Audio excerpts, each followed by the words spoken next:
Saludos hermanos, que Dios les bendiga. Felices de poder compartir nuevamente una reunión, no solamente para aprender, no solamente para estudiar, sino hoy por ser día de reposo y feliz sábado para todos, para honrar el nombre de nuestro gran Dios. Es el deseo de cada uno de nosotros que realmente haya sido de bendición cada una de las conferencias, y uno se pregunta, ¿no? Ya desde el miércoles estuvieron presentando temas referentes a la deidad aquí en Lima, ¿sí? 2 temas el miércoles, 2 temas el jueves, ahora un tema más de el hermano Daniel Primera, y aparte de esto, 3 días seguidos, 6 o 7 charlas dadas en Rioja. Y la pregunta sería, ¿qué más hay para aprender acerca de la deidad? Y quisiera comentarles algo con respecto a eso, porque meditaba sobre eso hace un rato. De hecho, sin saber qué va a predicar el otro orador, uno está siempre como temblando de que no hable exactamente de lo mismo. Y aunque tocamos los mismos temas, cada uno de ellos se complementa con el otro, ¿sí?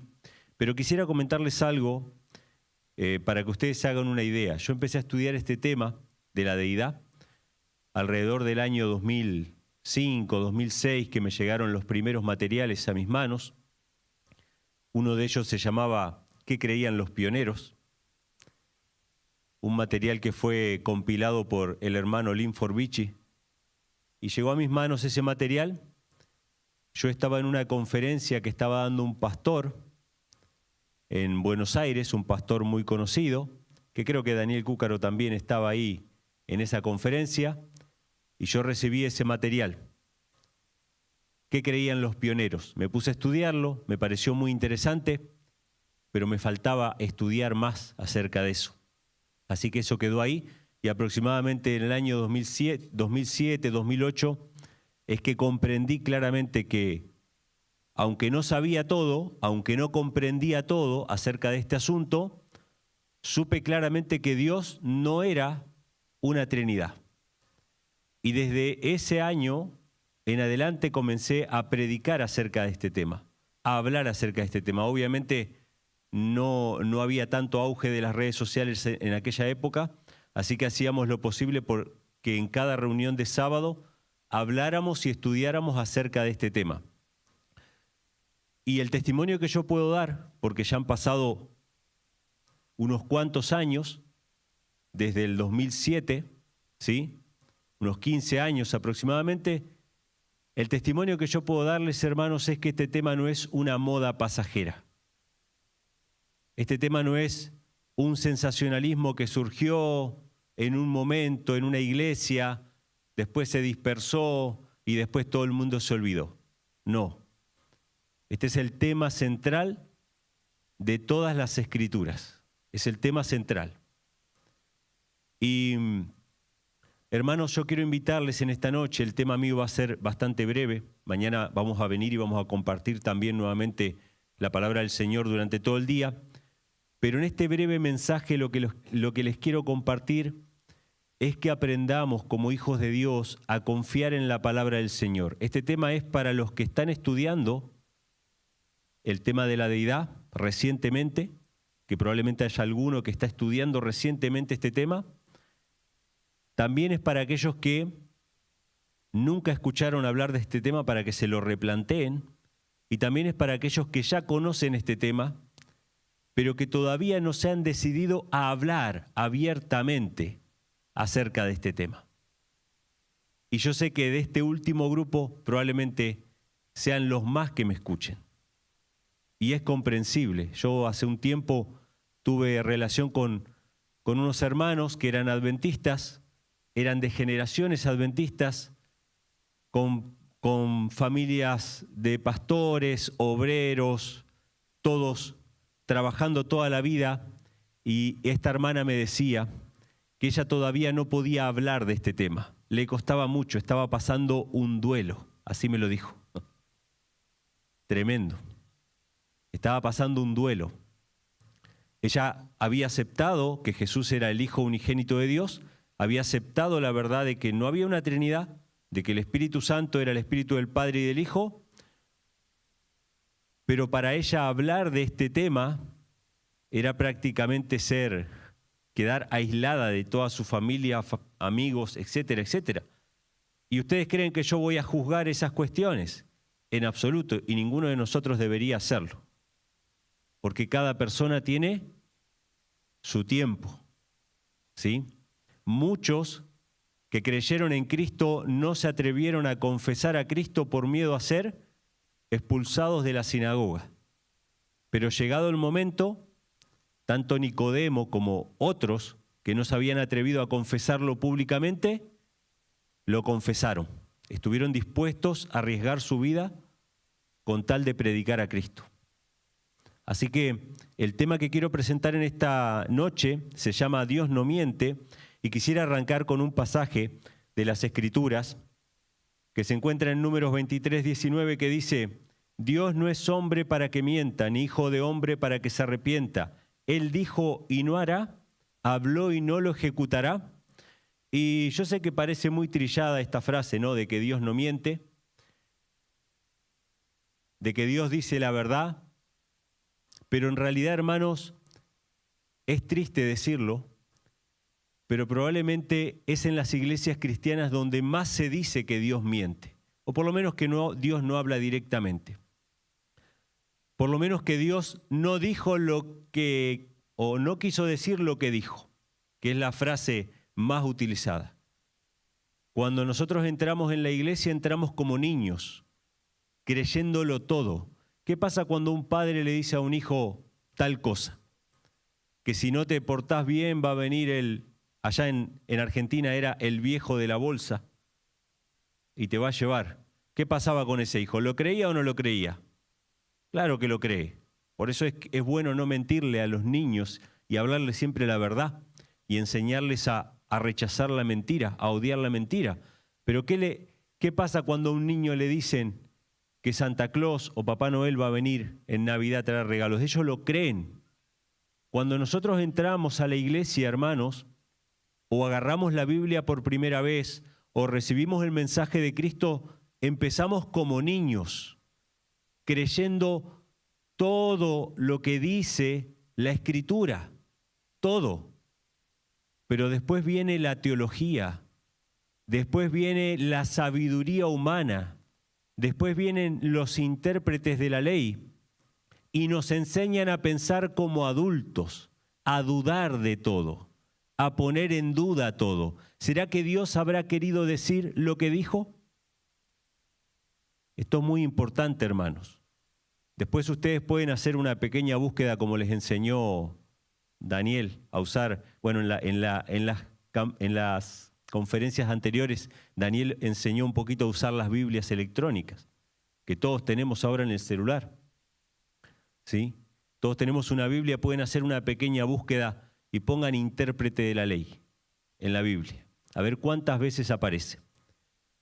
Y ustedes se van a dar cuenta de algo. Nunca hay un intérprete de la ley que estuviera a favor de Cristo. Todos estaban en contra de Cristo. ¿Por qué? Porque ellos eran los intérpretes de la ley. Ellos eran los mediadores entre Dios y el pueblo. Y cuando Cristo les empieza a enseñar a aceptar la palabra de Dios literalmente, lo que está escrito, creerle a Dios, porque Dios no miente, Dios no habla en misterios, Dios habla claramente y abiertamente. ¿Qué pasó con estos intérpretes? Se opusieron a Cristo. ¿Quién fue el primer intérprete de la ley? Alguien que se anime. ¿Quién fue el primero? El primer intérprete. ¿Alguien se acuerda?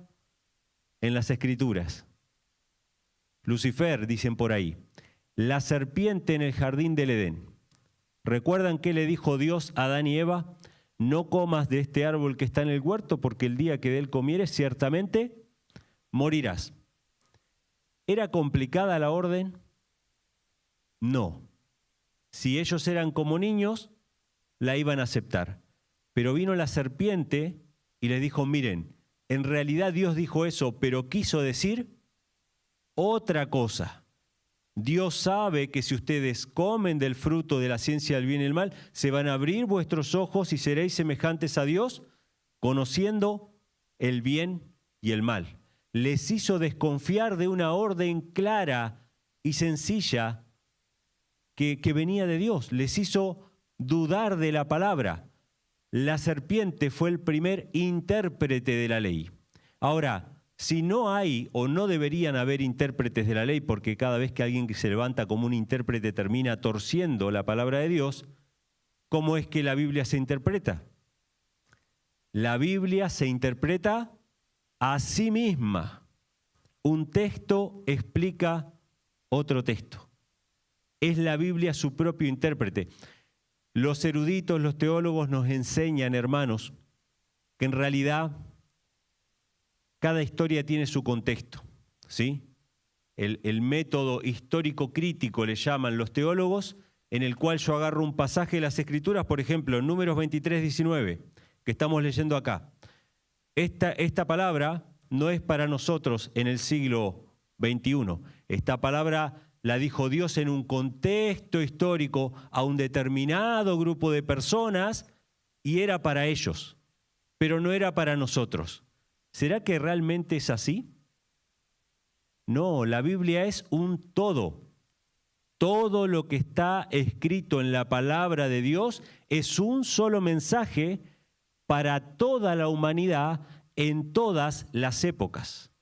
Entonces, los teólogos dicen, no, lo que pasa esto era para el pueblo hebreo, era para el pueblo judío. ¿Para quién fue dado el sábado? No, lo que pasa es que Dios hizo un pacto con el pueblo de Israel. Esto era para ellos, ¿no? Y hay así una serie de instrucciones que nosotros agarramos y las relativizamos porque las ponemos en un contexto. Y charlando con una persona hace poco, yo le hice una serie de preguntas porque ella me preguntaba, ¿no? ¿Será que podemos confiar en la Biblia? ¿Será que podemos confiar en este libro que pasó por tantas manos, ¿no? Y llegó hasta nosotros. ¿Será que tenemos que ser un poco eruditos para recibir la palabra? Porque si somos como niños, capaz que somos engañados. Entonces yo le pregunté algo a la hermana. Hermana, Dios inspiró a un profeta, ¿verdad? Para que escribiera su palabra. Sí.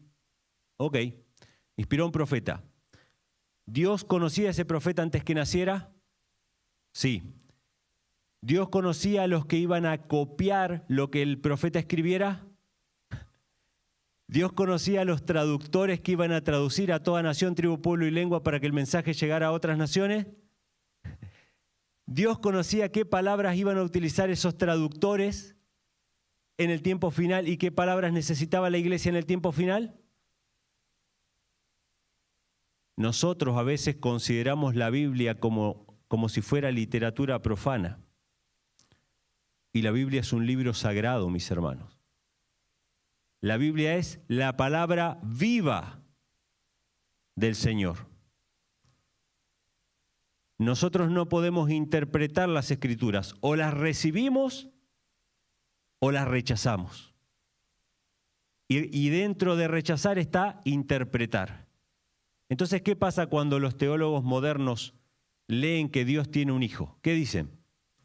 No, lo que pasa es que cuando dice hijo, en realidad quiere decir otra cosa.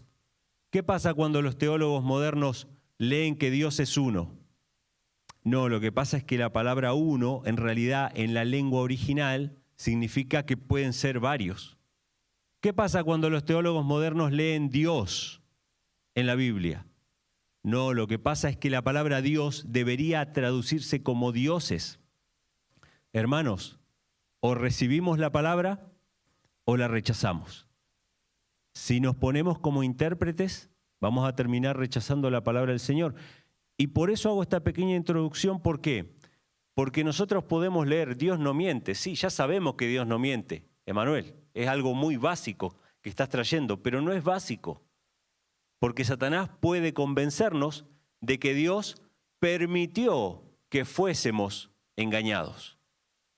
Tiró su palabra ahí, ¿no? Como un pergamino que cae del cielo y dijo, bueno, si el viento la lleva para allá, si se mancha, si se ensucia, si se rompe, arréglense ustedes. Después tendrán que reconstruir, busquen eruditos para reconstruir lo que Dios quiso decir. No, hermanos.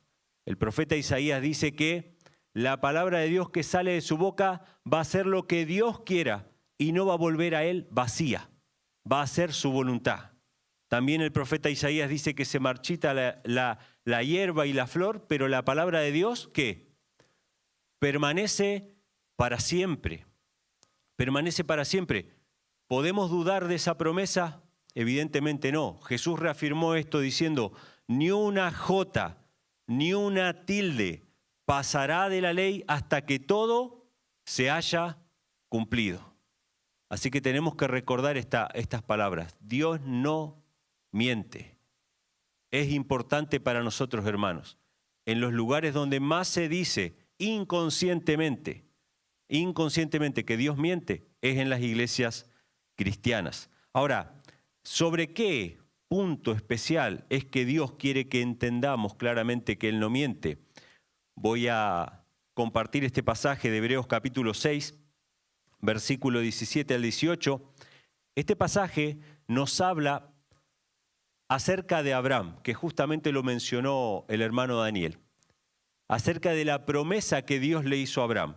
Y dice así, por lo cual queriendo Dios mostrar más abundantemente a los herederos de la promesa la inmutabilidad de su consejo, lo confirmó con juramento para que por dos cosas inmutables, en las cuales es imposible que Dios mienta, tengamos un fortísimo consuelo a los que nos hemos refugiado, haciéndonos de la esperanza puesta delante de nosotros. El apóstol Pablo dice que Dios le hizo una promesa a Abraham acerca de su hijo, del hijo que le iba a dar, pero que la reafirmó con un juramento. Y por dos cosas inmutables, que dice que es imposible que Dios mienta, nos dio consuelo, ¿no? Y nosotros hoy podemos refugiarnos haciéndonos no de hacer, sino de asirse, de agarrarse. Agarrándonos, ¿de qué cosa? De la esperanza puesta delante de nosotros. ¿Por qué la promesa hecha a Abraham es una bendición para nosotros? Porque en realidad no era Isaac la finalidad de la promesa, sí era el hijo prometido que representaba a Cristo, pero de esa descendencia iba a venir el Hijo de Dios.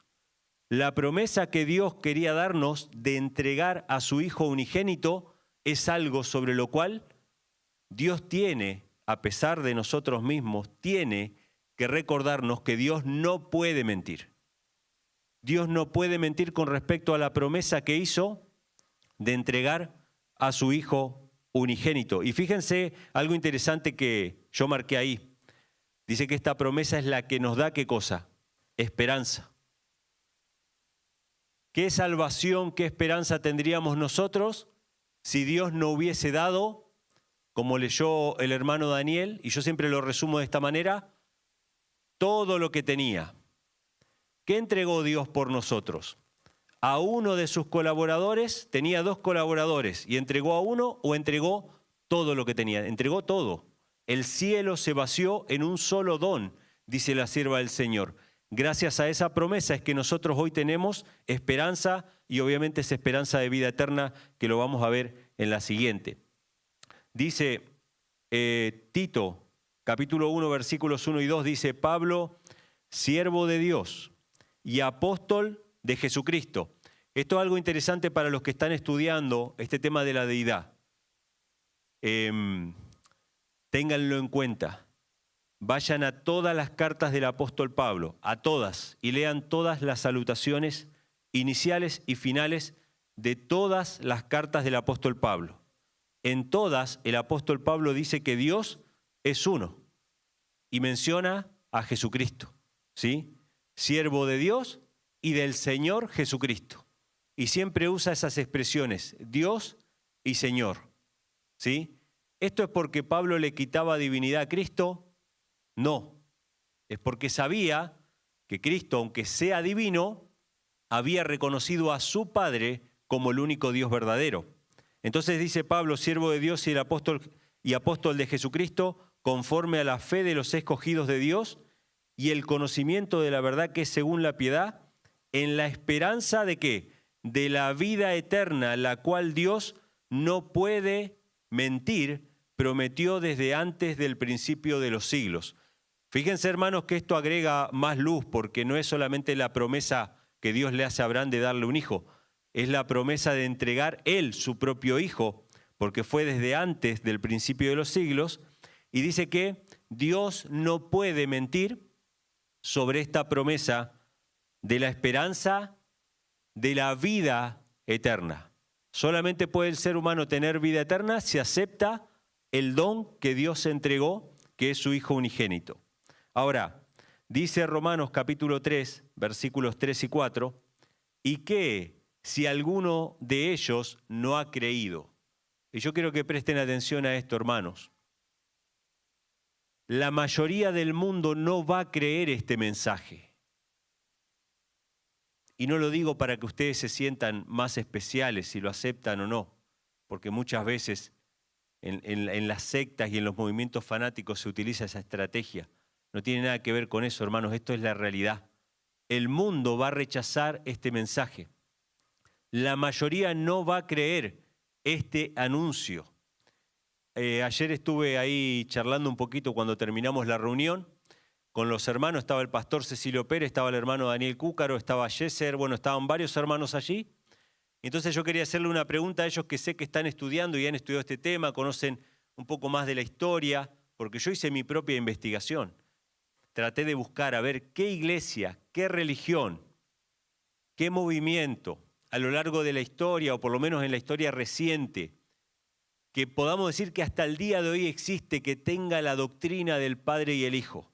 Y yo no encontré a ninguna. Le pregunté a los hermanos, ¿hay alguna iglesia, algún movimiento? No hay ningún movimiento, hermanos. Ellos me dijeron que tampoco habían conocido ningún movimiento que creyera en el Padre y el Hijo. Todas las religiones cristianas se dividen en unicitarios y trinitarios. Los trinitarios, ya saben ustedes lo que creen. 3 personas que forman un Dios. Los unicitarios que creen una persona o un Dios, un ser que se manifiesta de 3 maneras. Es como si yo me pongo hoy este saco negro, mañana un saco gris y después un saco marrón, pero soy yo el mismo con diferente disfraz, nada más. Eso cree el unicitarismo. El Padre y el Hijo son la misma persona para el unicitarismo. La mayoría de las iglesias evangélicas son trinitarias o unicitarias.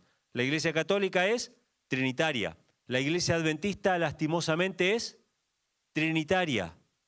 O podríamos decir triteísta también. Porque no está claro ese concepto dentro de la doctrina adventista. ¿Cuál fue el único movimiento que tenía la verdad del Padre y el Hijo? Sucesor de la iglesia en el desierto, de los valdenses, ¿sí? De las iglesias que estuvieron por fuera del catolicismo durante la Edad Media. Fueron los pioneros adventistas, nada más. Nada más. La gran mayoría de los cristianos rechaza este mensaje. Y los que han aceptado pequeños grupos o pequeños movimientos que han surgido actualmente, incluso entre los movimientos de raíces hebreas, hay quienes aceptan al Padre y al Hijo, aunque sean muy pocos. ¿Lo han recibido de quién? De los adventistas. De los adventistas históricos. De los adventistas que mantienen la doctrina pura que fue una vez dada a la iglesia. Entonces dice el apóstol, ¿qué si alguno de ellos no ha creído? La incredulidad de ellos hará nula la fe de Dios en ninguna manera. Antes bien sea Dios veraz y todo hombre mentiroso, como está escrito, para que seas justificado en tus palabras y venzas cuando seas juzgado. Todo hombre puede ser mentiroso, hermanos, pero Dios es veraz. Dios no miente. Si Dios dice en su palabra que Jesús es su Hijo, o lo aceptamos o lo rechazamos. Podemos relativizarlo, podemos engañarnos a nosotros mismos, pero vamos a estar dentro del grupo que rechaza la palabra del Señor. Dice también la palabra Santiago, capítulo 1, versículo 17, porque yo, Jehová, no cambio. Por eso vosotros, hijos de Jacob, no habéis sido consumidos. Eso fue Malaquías 3:6 y Santiago 1:17 dice, toda buena dádiva y todo don perfecto desciende de lo alto, del Padre de las luces, en el cual no hay mudanza ni sombra de variación. Dios no cambia. Y acá queda claro de que Dios es el Padre, ¿verdad? Porque todos los dones proceden del Padre. Todo procede del Padre. Aún el Hijo procede del Padre. Aún el Hijo, como explicó el hermano Daniel, no voy a entrar en esos detalles que ya fueron explicados, procede del Padre. El Padre le da su Espíritu a su Hijo. La gloria que me diste, yo les he dado. Todo lo que el Padre nos da, nos lo da por medio de su Hijo. Todo lo que nosotros nos comunicamos con Dios o nos acercamos a Dios, nos acercamos por medio de su Hijo. Nadie puede acercarse a Dios de manera directa ni con otro mediador. Tiene que ser solamente su Hijo. ¿Sí? Qué importante es esto, hermano. Hablaba con un hermano hoy de cómo la Trinidad desfiguró todo este plan de salvación.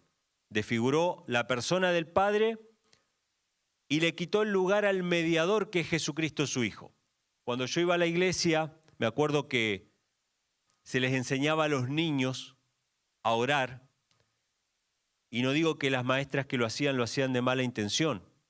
Todos nosotros nos equivocamos, todos nosotros tenemos que aprender. Yo también lo he hecho. Pero se les enseñaba a los niños a orar así. Querido Jesús, te damos gracias por esto, por esto, por esto. En tu nombre, amén. ¿Está correcta esa oración? Jesús nos enseñó a orar. Jesús dijo, vosotros pues oraréis así. Padre nuestro que estás en los cielos. Y Jesús dice, todo lo que pidieres al Padre en mi nombre, yo lo haré. Hay una manera de orar. Tenemos que orar al Padre en el nombre de su Hijo. Pero la Trinidad, como presenta que todo es lo mismo, que todo es un solo Dios, ¿qué problema hay de que oremos a Jesús en el nombre de Jesús? Es ilógico, pero se enseña eso. Ahora, no es solamente una maestra de primarios, ¿sí? O de los niñitos que van a la escuela que enseña eso. En un libro escrito por 3 teólogos a la vez, porque no bastaba que fuera uno, tuvieron que ser 3 teólogos, llamado La Trinidad. La Iglesia Adventista publicó ese libro, lo promociona hasta el día de hoy, que tiene en su tapa el símbolo de la triqueta, que es un símbolo pagano, espiritista, que aparece en las tablas Ouija, que aparece en los libros de espiritismo. Pusieron ese símbolo en la tapa de ese libro. En ese libro se concluye que, si bien no hay ningún pasaje en las Escrituras que nos enseñe a orar al Espíritu Santo, podríamos hacerlo, ya que el Espíritu Santo es el que está aquí en la tierra y no el Padre ni el Hijo. Hermanos, esta doctrina puede abrir las puertas al espiritismo. Por favor, no hagan oraciones ni a los ángeles ni al Espíritu Santo. Y esto no es negar el Espíritu Santo, porque alguien me va a decir, estás negando la existencia del Espíritu Santo. No, el Espíritu Santo existe, pero la Biblia no nos enseña a orarle al Espíritu Santo. Los ángeles existen. ¿Tenemos que orarle a los ángeles como hacen los católicos? No. Los ángeles existen, sabemos que existen. Tienen personalidad. Pero la Biblia enseña a orar al Padre en el nombre de su Hijo. Es la única manera que podemos acercarnos a Dios. Entonces, hermanos, vaya que si es importante esta doctrina. Vaya que si Dios nos llama, y aquí vamos un poquito para el lado de los que ya conocen, a levantar nuestra voz. Obviamente no les voy a prometer que va a ser todo color de rosa, porque ser no trinitario es como tener lepra. Lo hablábamos con un hermano. Ni bien una persona rechaza la doctrina de la Trinidad, es considerado alguien peligroso, alguien que puede llevar a los demás a blasfemar contra el Espíritu Santo, y eso no tiene perdón de Dios. Obviamente que no es fácil, pero muy sencillamente podemos predicar sin hablar contra la Trinidad. Tenemos que aprender a hacer algo, hermanos, muchas veces, y este es un gran problema que está surgiendo en los grupos no trinitarios, en los grupos independientes. Usted puede predicar, lo dijo el hermano hoy, el hermano Daniel, en el culto de la mañana. Usted puede predicar la verdad de que Dios no es una Trinidad, pero si lo hace sin el espíritu de la verdad, la gente no va a aceptar. Y yo veo, ¿no?, declaraciones en las redes sociales, ¿no?, donde dicen, abandone la doctrina pagana. Usted no tiene que hacer eso. Usted tiene que decirle a la gente, mire, si usted quiere saber sobre este tema, lea el capítulo 1 de Patriarcas y Profetas. Lea el capítulo 30 del Conflicto de los Siglos. Y dígame usted por qué se reveló Lucifer según el espíritu de profecía. Si no estamos hablando con un adventista, mejor todavía. El camino se hace más corto. Le abren Juan capítulo 17, le leen Juan 17, donde se explica quién es el único Dios. Le leen 1 Corintios 8:6, 1 Timoteo 2:5, le leen la adoración celestial de Apocalipsis capítulo 5, que leyó también hoy el hermano. Hay muchos textos tan claros, o le dicen simplemente, lea todas las salutaciones del apóstol Pablo. No tienen que memorizar tantos versículos. Lean todo y díganme quién es Dios y quién es Cristo. Está claro, hermanos, en la Biblia, pero hagámoslo con amor si tenemos que predicar. Entonces, hermanos, la Biblia dice que Dios no miente, no cambia. Y dice que mantiene la esperanza, pero no cualquier esperanza, no la esperanza de que me va a ir bien económicamente, no cualquier esperanza del mundo, sino que no miente, es imposible que mienta, pero sobre todo hace un juramento y una promesa sobre la esperanza de la vida eterna. Ahora, vamos a ver el testimonio que Dios ha dado. El hermano Dani habló del testimonio que Cristo dio del Padre. Los textos que van a leer ahora son el testimonio que el Padre da acerca de su Hijo. O lo aceptamos, o ¿saben qué, hermanos? Lo hacemos a Él mentiroso. Esto es lo que nos dice la palabra del Señor. Dice, si recibimos el testimonio de los hombres, qué fácil, hermanos, recibimos el testimonio de los hombres nosotros, de los teólogos, de los sabios. Ustedes saben que, capaz que ustedes ya lo saben, pero lo voy a contar brevemente. Cuando yo era adventista, recién había entrado a la iglesia, estaba estudiando en un profesorado de historia. El profesor agarró y empezó a hablar acerca del arrianismo. Yo no conocía nada acerca de eso. Y el profesor agarró y dibujó un triángulo en el pizarrón, bien grande, y puso Padre, Hijo, Espíritu Santo, y le preguntó a toda la clase. Era un profesor de historia de un profesorado del mundo, no era religioso. Así que le preguntó a toda la clase, ¿cuál de los tres es el mayor? Con el triángulo dibujado ahí. Yo dije, bueno, yo soy cristiano, yo tengo que saber más que todos estos que están aquí, ¿no? El orgullo, el ego. Yo soy cristiano, tengo que saber más. Así que levanté la mano con confianza, era adventista, ya había hecho los estudios bíblicos, estaba activo en la iglesia. Entonces levanto la mano y le digo, profesor, el Padre. Así, sin dudarlo. Entonces el profesor dice, no. Y yo, obviamente, una vergüenza, porque yo era cristiano, tenía que saber más que esta gente. El profesor dice, no, son los tres iguales. Entonces yo agarré y dije, claro, son los tres iguales. Yo dije, son los tres iguales.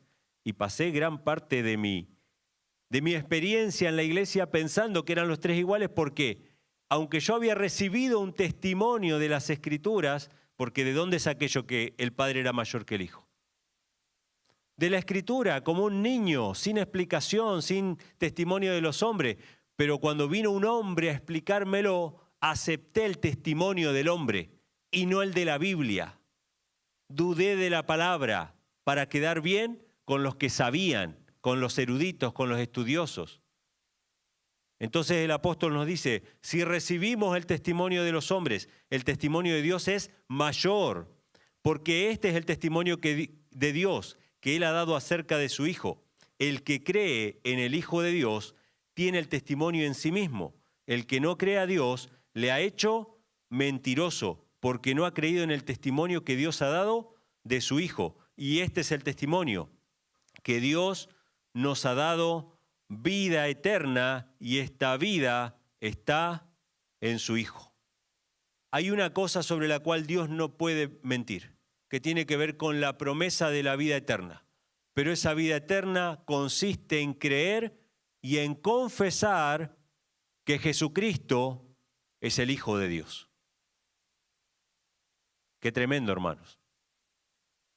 Y los hombres están haciendo a Dios mentiroso. Vamos a ver las oportunidades en las cuales Dios dio ese testimonio. Fueron dos oportunidades. Una fue en el bautismo, Mateo capítulo 3, versículos 16 y 17, que dice así: Jesús, después que fue bautizado, subió luego del agua, y he aquí los cielos fueron abiertos, y vio el Espíritu de Dios, que descendía como paloma y venía sobre él, y he aquí una voz del cielo que decía: Este es mi Hijo amado, en quien tengo contentamiento.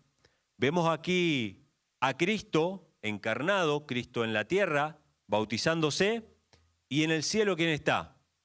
Padre nuestro que estás en los cielos.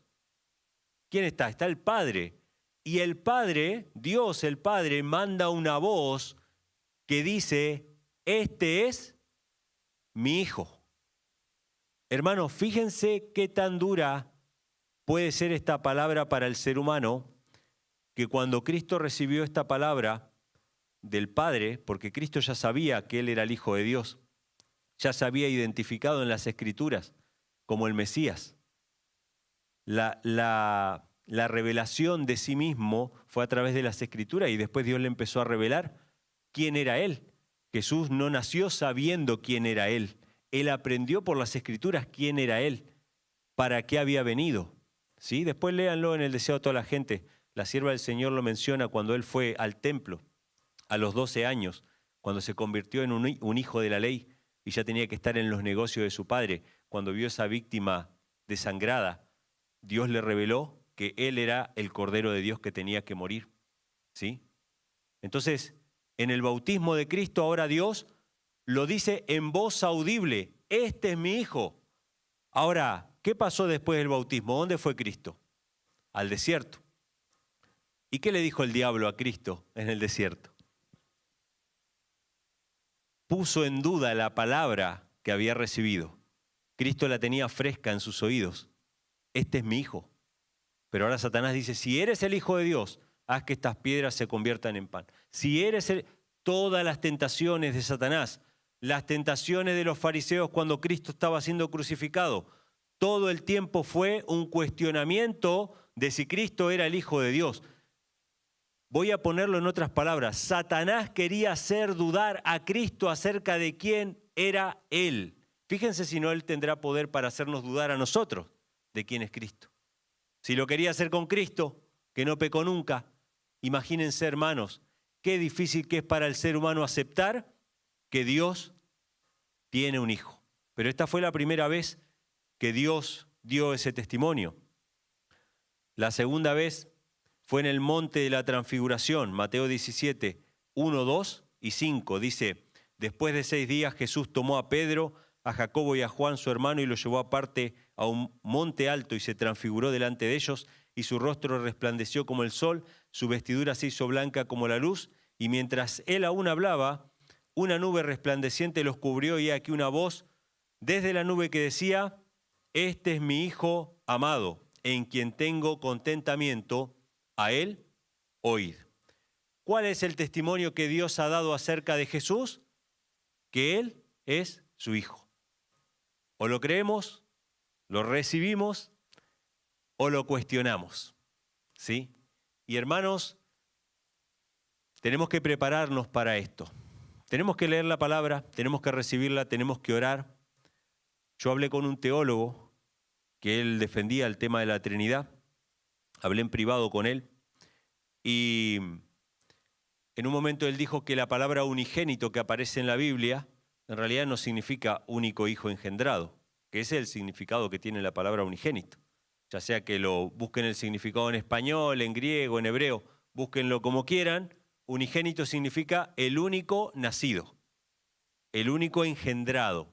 Entonces él me dijo: no, mira, en realidad engendrado, según esto y esto y esto y aquello, significa entronizado, me dijo este teólogo.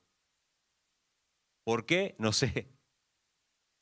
Pero él me dijo eso y yo le dije: pero mire, pastor, pero si ustedes están tan seguros de que eso está mal traducido y que no debería decir engendrado y debería decir entronizado, ¿por qué no mejoran las Biblias? ¿Por qué no las corrigen? ¿Por qué estamos leyendo Biblias adulteradas?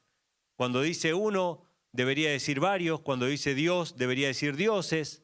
Cuando dice unigénito, debería decir entronizado. ¿Por qué no las mejoran a las Biblias? En realidad esta es una pregunta retórica que yo hago para hacerles ver de que están obrando contra la palabra, ¿no? Para hacerles entrar en cuenta.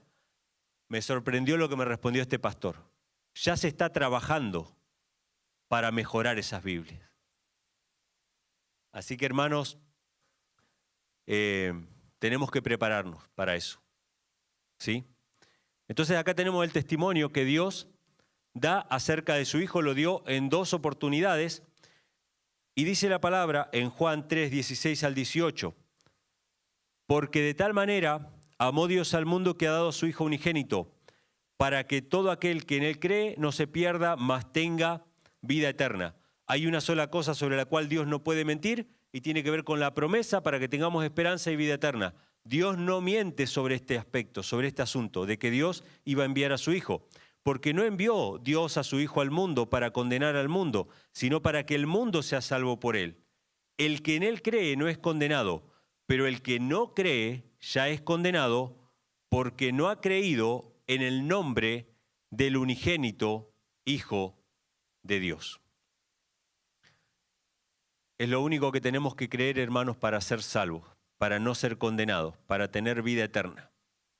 Esta es la piedra sobre la cual está edificada la iglesia, que fue la confesión de Pedro, ¿no? Tú eres el Cristo, el Hijo del Dios viviente. Y me gusta mucho también como lo dice el apóstol Juan cuando termina su evangelio, dice, Cristo hizo muchísimos milagros que no están escritos en este libro, que si se tuvieran que escribir, no alcanzaría la tierra para contener los libros que habrían de escribirse. Pero Juan dice estas cosas. Estas cosas se han escrito para que creáis que Jesucristo es el Hijo de Dios y creyendo tengáis vida en su nombre. Todo lo que fue escrito, hermanos, en la Biblia es para que creamos una sola cosa, que Cristo es el Hijo de Dios. ¿Saben lo que está logrando Satanás en el mundo cristiano? Que se crea todo menos eso. Porque ese es el único medio, ese es el único camino. No reconocer a Jesús como Dios, y ojo con esto, hermanos, yo sé que a mucha gente no le gusta escuchar esta explicación. Pero reconocer a Jesús como Dios lo reconoce todo el mundo. ¿La Iglesia Católica no reconoce a Jesús como Dios? ¿Sí? ¿Y cómo la reconoce a María? ¿Como la madre de quién? ¿Como la madre de Dios? ¿O escucharon alguna vez a algún católico decir la madre del Hijo de Dios? No pega, no cuadra. No cuadra porque sigue siendo el Hijo de Dios. Es la madre del Hijo de Dios. El Hijo de Dios vino al mundo y se encarnó. Por eso es que la Trinidad es fundamento de la fe católica. Porque si Jesús es simplemente Dios, no el Hijo de Dios, sino Dios mismo, cuando se encarnó, María es entonces la Madre de Dios. Y no se extrañen que en poco tiempo veamos adventistas explicando por qué María es literalmente Madre de Dios. Porque ya he visto protestantes ahora mismo explicando que María es Madre de Dios, teológicamente hablando. ¿Sí? Entonces, hermanos, este tema es crucial, es fundamental. Dice, Primera de Juan, capítulo 2, versículos 21 al 23. No os he escrito porque ignoréis la verdad, sino porque la conocéis, y porque ninguna mentira es de la verdad. ¿Quién es el mentiroso? Recuerden que en unos versículos anteriores decía, puede que los hombres no crean. En todo caso son los hombres los mentirosos. Los que no crean que Jesús es el Hijo de Dios son mentirosos. Quieren hacer mentiroso a Dios. Están acusando a Dios de mentir en su palabra, pero son ellos los mentirosos. Dice, ¿quién es el mentiroso? Sino el que niega que Jesús es el Cristo. Este es el anticristo, el que niega al Padre y al Hijo. Todo aquel que niega al Hijo tampoco tiene al Padre. El que confiesa al Hijo tiene también al Padre. ¿Sí? Hermanos, este tema es tan crucial y lo hablábamos con unos hermanos que me preguntaron por qué yo hablaba del tema de la ley dominical. Porque si realmente hubiera una ley dominical donde van a perseguir a los que guardan el sábado, supuestamente me decía, entonces los van a perseguir también a los judíos. Me preguntaron a mí, ¿qué diferencia va a haber entre ustedes y los judíos? Entonces, la pregunta que yo le hago para reflexionar es la siguiente. ¿Los judíos guardan el sábado por la fe en Jesucristo? No. Lo guardan por su propia fuerza, por su propio mérito. De hecho, tienen un montón de ordenanzas que tienen que guardar para ser salvos. Pero el remanente de Dios va a guardar el sábado por la fe en Jesucristo. ¿Es lo mismo guardar el sábado para un Dios pagano que para el Dios verdadero? Evidentemente no. Evidentemente no, hermanos. Todo lo que hagamos, guardemos el sábado, vayamos a la iglesia, prediquemos el evangelio, cantemos alabanzas, hagamos lo que hagamos. Si lo hacemos para el Dios equivocado, ¿qué sentido tiene? Tenemos que hacerlo para el verdadero Dios y por medio del único mediador, que es Jesucristo. ¿Sí? Entonces, hermanos, este pasaje nos dice que hay un mentiroso. Ese mentiroso niega la promesa y niega el testimonio que Dios ha hecho acerca de su Hijo, de que Jesucristo realmente es su Hijo.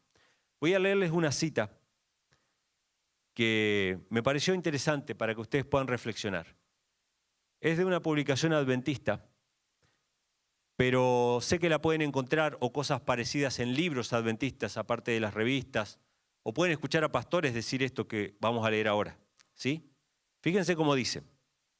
El plan de salvación fue compuesto en el pacto hecho por las tres personas de la deidad. Leímos abundantemente, no voy a entrar en detalles, pero leímos abundantemente que el concilio de paz fue entre ¿cuántas personas? Entre dos, entre ambos. Fue el Padre y el Hijo. Y después léanlo si quieren ustedes en primeros escritos, de que al Padre no le fue fácil entregar a su Hijo. 3 veces se presentó el Hijo delante del Padre para ofrecer su vida por la humanidad. Y al Padre le dolió, le costó. Él estaba entre ver sufrir a su Hijo o ver que se pierda la humanidad pecadora. Pero al final aceptó. Y cuando aceptó salió Jesús a decirle a los ángeles lo que se había hecho en ese concilio, de que Él iba a entregar su vida. ¿Qué pasó con los ángeles? ¿Se pusieron contentos o tristes? Tristes. Y hubo ángeles que ofrecieron su propia vida para salvar al ser humano, porque no querían ver a su jefe amado, Cristo Jesús, el unigénito Hijo de Dios, no lo querían ver bajar a este mundo y morir por nosotros. Pero la vida de un ángel no era suficiente para pagar la deuda del pecador. La ley que había sido rota era una ley divina y solamente un ser divino podía expiar esa deuda, podía pagar esa deuda. Los ángeles no eran seres divinos.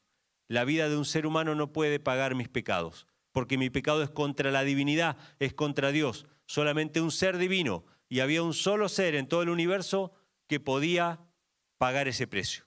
No había otro, era el Hijo de Dios. ¿Sí? Entonces dice esta publicación, el plan de salvación fue compuesto en el pacto hecho por las 3 personas de la deidad, los cuales poseen los atributos de la deidad igualmente a fin de erradicar el pecado y la rebelión del universo y restaurar la armonía y la paz. Escuchen lo que dice ahora. Uno de los seres divinos aceptó y tomó el papel de padre. ¿Cómo que el papel de padre? ¿No era padre? No, Dios nos mintió. Dios dijo que era padre y que Jesús era su hijo, pero era un papel, era un rol que ellos tomaron, era una actuación, era mentira. Y nosotros como niños confiamos que lo que la Biblia decía, pero en realidad no es así según este escritor. Dice, uno de los seres divinos aceptó y tomó el papel de padre, el otro el papel del hijo. El divino ser restante, porque había otro divino ser, el Espíritu Santo también iba a actuar efectuando el plan de salvación. O sea que sabemos que son papeles, son roles. El padre no es padre, el hijo no es hijo, sino que asumieron simplemente un rol. Dice, todo esto tomó lugar antes que el pecado y la rebelión transcurriera en el cielo. Esta frase es fundamental para establecer la mentira. Todo esto pasó hace mucho, mucho tiempo, como dicen los cuentos de hadas, ¿no? Saben ustedes que los cuentos de hadas comienzan así, ¿no? Hace mucho, mucho tiempo y en un país muy, muy lejano. ¿Por qué esto es así? Porque es tan fantasioso lo que va a decir a continuación que te asegura de que vos no lo podés verificar. Fue hace mucho, mucho tiempo y en un lugar muy, muy lejano. Entonces, como te voy a mentir, lo que te voy a decir es mentira, vos no podés verificarlo. Y cuando dice acá el escritor que esto fue antes que el pecado y la rebelión transcurrieran en el cielo, te está diciendo, cuando vayas a Patriarcas y Profetas 1, no vas a encontrar esto de que se tomó un rol o un papel. Eso no está ahí porque fue mucho antes. Y cuando vayas a la Biblia no vas a encontrar tampoco esto. Él lo sabe, no sabemos cómo, porque no está ni en la Biblia ni en el Espíritu de Profecía. Pero Él sabe que antes que Lucifer se revelara, el Padre, el Hijo y el Espíritu Santo se repartieron roles, papeles de actuación. Uno iba a ser de padre y el otro iba a ser de hijo, pero no eran ni padre ni hijo. ¿Quién es el mentiroso? El que niega al Padre y al Hijo, hermanos. Qué tremendo. Entonces dice, todo esto tomó lugar antes que el pecado y la rebelión transcurrieran en el cielo. En aceptar estos papeles que el plan requería, los seres divinos no perdieron los poderes de la deidad con relación a su existencia eterna y otros atributos. Ellos eran uno e iguales, pero en relación con el plan de salvación había en un sentido una sumisión de parte del Hijo al Padre. Fíjense qué tremendo. El Hijo simula, el Hijo actúa de que se somete al Padre, pero en realidad son iguales. Esa sujeción es mentira. Cuando el Hijo dice, el hacer tu voluntad, Dios mío, me ha agradado y tu ley está en medio de mi corazón, mentira. ¿Sí? Cuando la Biblia dice que Dios sujetó debajo de los pies del Hijo todas las cosas, pero excepto el Padre, y que el Hijo también se va a sujetar debajo del Padre, mentira. Qué tremendo, hermanos. ¿Quién es el mentiroso? Ahora, esto salió publicado en la Revista Adventista de octubre 31 del año 1996, hace muy poquito. Y seguramente cosas más grotescas que estas se seguirán publicando en esas revistas. ¿Qué vamos a hacer nosotros como hijos de Dios, hermanos? ¿Vamos a levantar la voz o nos vamos a quedar callados ante esta acusación que se hace al Padre de ser un mentiroso y que se le hace al Hijo también? Quiero ir concluyendo con estos pasajes. Uno está en Judas, versículos 3 y 4, donde se nos exhorta a cada uno de nosotros a no ser pasivos con respecto a esto. Y vuelvo y repito, entiendo que no es fácil y entiendo que muchas personas tendrán sus reservas a la hora de hablar, sobre todo los que están en la iglesia. Pero no hace falta de que se levanten como una especie de atalaya y con un micrófono, un megáfono, con un cartel, ni nada por el estilo, sino que cuando ustedes tengan la oportunidad, compartan, ¿no?, alguna palabra que le haga pensar a la gente, que le haga replantearse este tema. Dice, amados, por la gran solicitud que tenía de escribiros tocante a la común salvación, me ha sido necesario escribiros exhortándoos a que contendáis. ¿Qué significa contender? Luchar, pelear. Que contendáis ardientemente por la fe que ha sido una vez dada a los santos. Hay que luchar, hermanos, hay que contender. Saben ustedes que la fe pura no se mantiene pura por sí misma, ¿sí? Dios mantiene su palabra y todo, pero nosotros tenemos que hacer nuestra parte. Nosotros tenemos que luchar ardientemente por esa fe que fue dada una vez a los santos. Tenemos que evitar que se contamine este mensaje con el vino de Babilonia. Tenemos que hacer nuestra parte, hermanos, por predicar esto. Dice, porque ciertos hombres han entrado como encubiertamente, los cuales desde antes fueron ordenados para esta condenación, hombres impíos que cambian la gracia de nuestro Dios en libertinaje, negando ¿qué cosa? Al único Señor Dios y a nuestro Señor Jesucristo. Niegan al Padre y al Hijo. Ahora, yo les hago una pregunta, hermanos, ¿cómo entraron estos hombres en la iglesia? Podemos ser más puntuales. ¿Cómo entraron estos hombres a negar al Padre y al Hijo en la iglesia adventista del séptimo día? Encubiertamente. Infiltración. Esta es la manera que Satanás trabaja. No puede hacer una obra violenta, no estamos en la Edad Media. No puede ir y matar a todos los que creen diferente. Lo que hace es entrar a las iglesias y desde adentro, a través de ministros que están en altos cargos o que son muy influyentes, a través de las universidades, cambian la verdad. Cambian la verdad, niegan al Padre y al Hijo. Hay un llamado de Dios hacia nosotros, hermanos, a contender por defender esta verdad. Porque no es que vamos a cambiar la mentalidad de todas las personas. La mayoría de los cristianos van a rechazar, la mayoría de los adventistas del séptimo día van a rechazar esta verdad. Pero si tú creíste fue porque alguien habló.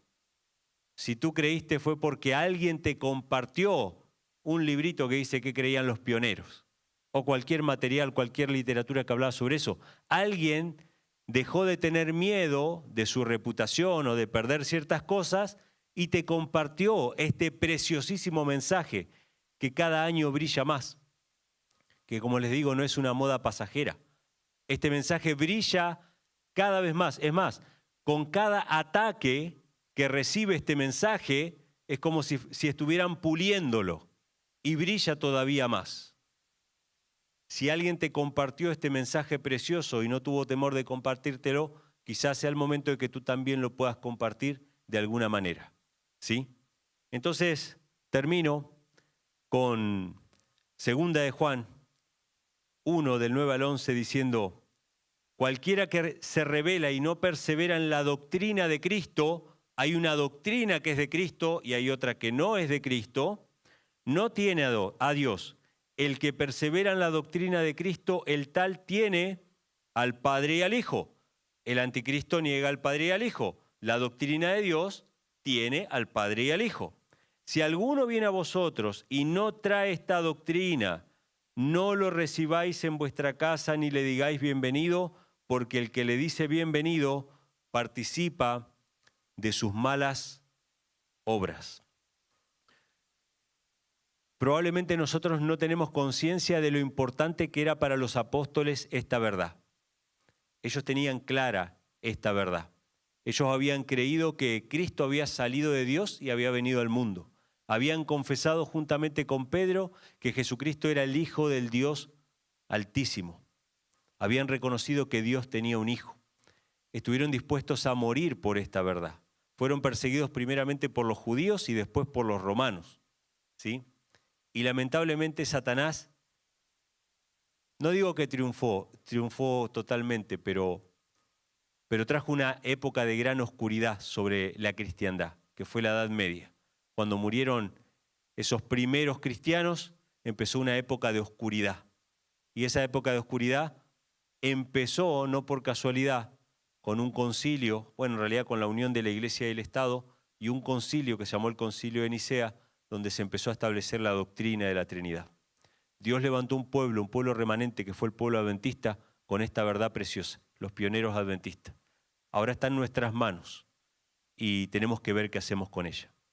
Que Dios les bendiga y que puedan tener un bonito sábado.